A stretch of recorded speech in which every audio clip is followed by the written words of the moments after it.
We are getting some big updates on Galaxy S23 Ultra, including a new camera, a faster processor, and much more. But there are a couple of things where Galaxy S23 Ultra is still struggling to get, and even now the new FCC certification of Galaxy S23 Ultra is here, as this FCC certification is out after 2 days of S23 and S23 Plus. And this confirms some big numbers regarding the Galaxy S23 Ultra. As per the official document, Galaxy S23 Ultra will going to use the 25-watt fast charger, and S23 Ultra will still use the same Wi-Fi 6E. Now let me break things down. As per this information, Galaxy S23 Ultra uses 25-watt fast charger, but it will still support 45-watt fast charger just like the S22 Ultra. But don't expect some big charging numbers on the Galaxy S23 Ultra. And there is a big question mark. We have to keep this thing in our mind. The Snapdragon Gen 2 supports Wi-Fi 7, but this FCC certification claims Galaxy S23 Ultra will have a Wi-Fi 6E, which didn't match the core specification of Snapdragon Gen 2. And this is a bit off because Samsung is going to use a special edition Snapdragon Gen 2 processor,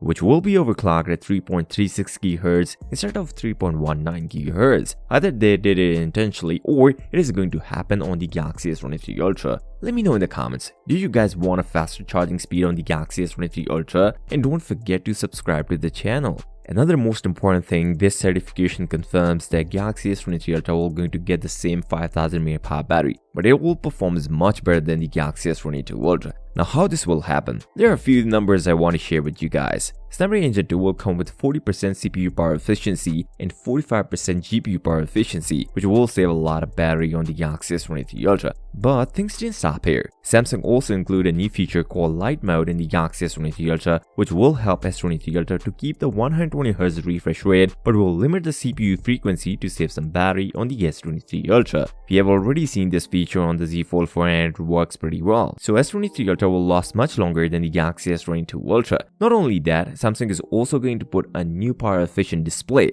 which will be based on LTPO 3.0 technology, and it is 45% more power efficient display than the S22 Ultra, so you are going to get some great screen on times on the Galaxy S23 Ultra. A report from Korean media reveals the official unpack event of Galaxy S23 Ultra, and Samsung is going traditional way. Yes, Samsung will do this just like the previous generation of Galaxy devices, like the Galaxy S20 series. The unpack event will going to be held in San Francisco in the early Feb, and the expected release date is around 17th of Feb. If you guys want to see the massive details of the Galaxy S23 Ultra 200 megapixel camera, then you guys should check this video, and don't forget to subscribe to the channel. I'll see you next time. Till then, peace out.